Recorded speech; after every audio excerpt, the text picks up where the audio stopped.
तेजपात के पत्ते की तरह मुसलमान को यूज किया गया था कि यूज किया और बाहर निकाल के फेंक दिया, और जब बिरयानी बन जाती है तो मजे मजे में खा लिया जाता था। सर सबका साथ सबका विकास, मोदी जी की बात समझ आई। आप भी मोदी जी के भक्त हैं? देखिए बात सुनिए, भक्त वाली बात यह है कि 70 साल के अंदर आज तक सारी पार्टियों से मुसलमान लुटता चला आया है, उसके वोट पर राज किया है। आज मुसलमान अगर जागा है। नहीं, हम बिल्कुल मन नहीं बदलेंगे अपना। इस बार तो हम बिल्कुल पक्के पे हैं और देंगे, मोदी जी को आगे बढ़ाएंगे, क्योंकि हमारे लिए काम मोदी जी ने बहुत अच्छा किया है। आप एक बार अपना नाम बताइए। कशिश वारसी। आप वही है ना कशिश वारसी, जो पीडीएफ को बैन कराने, पीएफआई को बैन कराने के लिए सबसे आगे निकल चुके थे, हाँ? तो क्यों आपने पीएफआई को बैन करा दिया? देखिए, हमारा मुद्दा राष्ट्रवाद है, हाँ। और हम उन चेहरों को बेनकाब कर रहे हैं जो इस्लाम के नाम पर मुसलमान को बदनाम कर रहे हैं। और इस्लाम अमन, शांति, भाईचारे का मजहब है, मोहब्बत का मजहब है, और हम बाकायदा, क्योंकि अध्यात्म से हमारा ताल्लुक है, सूफिज्म से हमारा ताल्लुक है, हम गरीब नवाज को मानने वाले हैं, वारिस पाक को मानने वाले हैं। तो हमारा मिशन ये रहता है कि हम सिर्फ राष्ट्रवाद की बात करें। और राष्ट्रवाद की बात क्यों करें, ये भी हम बताना चाहते हैं कि हमारे प्रॉफिट रहमतुल्लाह अलमीन हजरत मोहम्मद मुस्तफ़ा सल्लल्लाहु अलैहि वसल्लम ने फरमाया कि हिंद से मुझे ठंडी ठंडी हवाएं आती हैं। हमारे नबी को यहाँ से ठंडी ठंडी हवाएं आती हैं। इमाम हुसैन आली मकाम ने कहा कि मुझे हिंदुस्तान जाने दो। तो मेरा तो इश्क, मेरी मोहब्बत, मेरा प्यार हिंदुस्तान है, और जो इसको बदनाम करने की साजिश रचेगा, मैं उसके चेहरे को बेनकाब करने के लिए लड़ाई लड़ता रहूंगा। एक चीज बताइए, हम मुरादाबाद में खड़े हैं, यहाँ पर सियासत जो है वो मुस्लिम समुदाय के इर्द गिर्द ही घूमती है। आप लोग किसके साथ इस बार जाना चाहते हैं और क्यों जाना चाहते हैं? देखिए, एक बात बता दूं, यहाँ पर मुरादाबाद को समाजवादी पार्टी का गढ़ कहा जाता है, और अब कहीं ना कहीं उसमें कांग्रेस भी अपना पार्ट प्ले कर रही है। लेकिन एक सबसे बड़ा काम जो हो रहा है, वो मैं आपको बता दूं, वो हो रहा है सूफिज्म के अंदर। आज तक जितने भी पॉलिटिकल पार्टियां हैं, उन्होंने मुसलमानों को एक वोटर के तौर पर इस्तेमाल किया, सिर्फ वोटर के तौर पर एक अक़लियती सेल बनाई और छोड़ दी।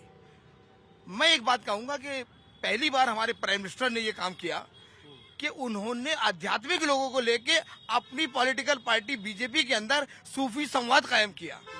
और आज सूफीज्म से जुड़े लोग जो हैं, वो कहीं ना कहीं, क्योंकि जिन्हें सरकार से योजनाओं का फायदा मिला है, वो जुड़ रहे हैं, और सूफीज्म से जुड़े लोग वो जुड़ रहे हैं, वो उन और यूं जुड़ रहे हैं कि वो चाहते हैं कि मुसलमान कहीं ना कहीं बदनाम ना हो, सिर्फ वो राष्ट्रवाद की बात करें। ठीक है, अब एक चीज बताइए, देखिए बहुत सारी मुस्लिम महिलाएं हमारे साथ हैं। मैं आप लोगों से थोड़ा समझना चाहता हूं कि बहुत सारी चीजें पिछले 10 साल में ऐसी हुई हैं जिससे मुस्लिम महिलाओं की खासतौर से सशक्तिकरण की बात की जा रही है। तो आप लोग क्या सशक्त हुई हैं कि ये सिर्फ बातें हैं? नहीं, आजकल मुस्लिम महिलाएं देखिए आज सेफ हैं, और कितने जेंट्स लोग यहाँ खड़े हैं और महिलाएं यहाँ सेफ हैं। पहले का महिलाएं निकलती थी अपने यहाँ, हमारे देखिए मुसलमान बहनें दिन में नहीं निकल पाती थी, रात में नहीं निकल पाती थी, उन्हें कहीं ना कहीं डर ये लगता था कि महिलाएं सेफ नहीं है। पर मोदी जी ने महिलाओं के लिए इतना काम किया है, इतनी योजनाएं निकाली हैं कि आज महिलाएं सेफ हैं और हमारे साथ खड़ी हैं। तो मैं कहूँगी कि महिला बहुत डेवलप हुआ है और महिलाएं साथ हैं। और देखिए 3 तलाक का मुद्दा जो आया है, तो हमारे लिए कितना अच्छा उन्होंने कानून निकाला है मोदी जी ने। और 3 तलाक आप लोगों के लिए अच्छा रहा? बहुत अच्छा रहा है 3 तलाक। आज महिलाएं सेफ हैं, वरना जगह जगह घर में महिलाएं बाहर निकाल के दिखड़ी जाती। मौलाना लोग तो कहते हैं कि 3 तलाक या इस तरह की हमारी जो मजहबी दीनी बातें हैं, उसमें हस्तक्षेप करके सरकार गलत कर रही है। नहीं, कोई गलती नहीं है। यहाँ महिला अगर सेफ है तो क्या गलत है? 3 तलाक मजहब में है ही नहीं, 3 तलाक मजहब में है ही नहीं। आप मालूम करिए, एक साथ 3 तलाक दे ही नहीं सकता, गलत है बिल्कुल। ये तो इससे क्या फायदा हुआ है, इससे महिलाओं को क्या फायदा हुआ है? और अब क्या 24 में आप लोग उस पार्टी या उस सरकार के साथ जाना चाहेंगे जो वर्तमान में सत्ता में है, या फिर आप लोग मन बदलना चाहती है? नहीं, हम बिल्कुल मन नहीं बदलेंगे अपना। इस बार तो हम बिल्कुल पक्के पे हैं और देंगे, मोदी जी को आगे बढ़ाएंगे, क्योंकि हमारे लिए काम मोदी जी ने बहुत अच्छा किया है। क्योंकि मुस्लिम के लिए जो काम किया है ना, वो आज तक किसी सरकार ने नहीं किया है। एक माता जी थोड़ा सा आगे आइए, आगे आ जाइए। हाँ, और ये बताइए कि ओवैसी जैसे नेता हैं, एसटी हसन तो यहीं से आपके यहाँ से आते हैं, वो सब कहते हैं कि अभी हल्द्वानी वाला कांड हो गया तो एसटी हसन साहब ने कह दिया कि बम फूट गया, छोटी छोटी बातें हो रही थी और वो फिर ब्लास्ट हो गया। तो ऐसे नेताओं की बात आप लोगों को हजम होती है, या सिर्फ मोदी जी का सबका साथ सबका विकास वाली बात समझ में आती है? सर सबका साथ सबका विकास, मोदी जी की बात समझ आती है। तो आप लोग क्या करेंगे इस बार 24 के चुनाव में? सर मोदी जी को जिताएंगे, क्योंकि ऐसा हुआ है, आप खुद समझ लीजिए, कोई भी मोमडन नेता नहीं है सच तो ये है, अगर आप अखिलेश की पार्टी देख लो तो उसमें भी 50% मुसलमान है, जबकि वो अखिलेश तो हिंदू है, तो फिर मोदी जी हिंदू होने पे क्यों ऑप्शन है? सही बात है। आप खुद बताइए क्यों ऑप्शन है? बाकी नेता भी तो हिंदू हैं। जब हम मोदी के साथ रहेंगे तो मोदी हमारी सपोर्ट में भी रहेंगे। तो ऐसे में तो कहीं 50-50 ना हो जाए, इधर घर के पुरुष चले जाएंगे दूसरी राजनीतिक पार्टियों के साथ और महिलाएं मोदी जी के सर साथ। आप जानते नहीं, युवा पीढ़ी बहुत आगे है, पुरुषों से आगे पहुंच चुकी है। हाँ। आजकल युवा पीढ़ी समझदार भी है, पढ़ी लिखी भी है। अच्छा। उसे अंधे का और मतलब उसे इतना इसमें बोला नहीं जाएगा, अच्छे बुरे का अच्छे से पता है, समझ है। हाँ? अच्छे बुरे की समझ है। आजकल युवा जानता है कि उसे कहाँ जाना है। मुसलमान को ना वोट बैंक के हिसाब से यूज किया गया था, एक तेजपात के पत्ते की तरह मुसलमान को यूज किया गया था कि यूज किया और बाहर निकाल के फेंक दिया, और जब बिरयानी बन जाती है तो मजे मजे में खा लिया जाता था।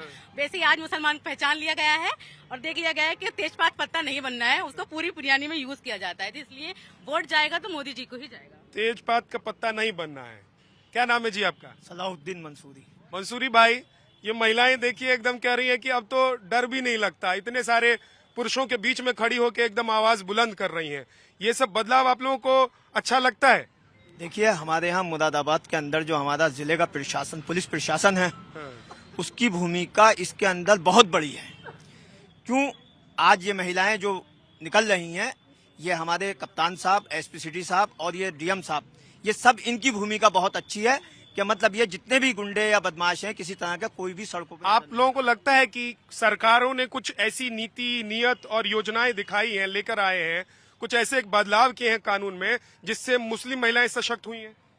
बहुत योजनाएं मोदी जी की आई हैं और उन योजनाओं का फायदा तमाम महिलाओं को भी मिल रहा है और तमाम पिछड़ी जाति के लोगों को मिल रहा है। आप भी मोदी जी के भक्त हैं? देखिए, बात सुनिए, भक्त वाली बात यह है कि 70 साल के अंदर आज तक सारी पार्टियों से मुसलमान लुटता चला आया है, उसके वोट पर राज किया है। आज मुसलमान अगर जागा है तो इसमें क्या बात, भक्ति की क्या बात आ गई? भक्ति की क्या बात आ गई इसके अंदर? आज अगर मुसलमान जागा है और वो कह रहा है कि जो काम देश के अंदर कर रहा है हम उसके साथ खड़े हैं, तो फिर इसमें भक्ति की क्या बात होती है? मुसलमान कैसे जागा है, सोया हुआ कैसे था? आज तक मुसलमान लुटता ही चला आया 70 साल के अंदर। जब चुनाव आया तो उसके वोट का इस्तेमाल किया और वोट का इस्तेमाल करने के बाद पीछे से बीजेपी को समर्थन कर दिया या कांग्रेस को समर्थन कर दिया, अपनी जान बचा ली आईटी से और सीबीआई से और उससे ईडी से।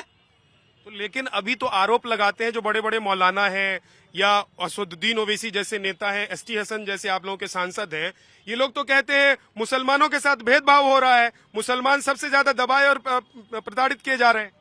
मैं एक बात बता दूं, सबसे ज्यादा योजनाओं का जो फायदा ले रहा है 70% मुसलमान ले रहा है और सबसे ज्यादा आईएएस आईपीएस अगर कोई बने हैं तो इस 2014 से लेके और 2022 तक अभी बने हैं आईएएस आईपीएस मुसलमान, लड़के भी और लड़के भी। ये बिल्कुल सच्चाई है। इससे पहले की सरकारों के अंदर मुसलमान ना आईएएस बने और ना आईपीएस बने।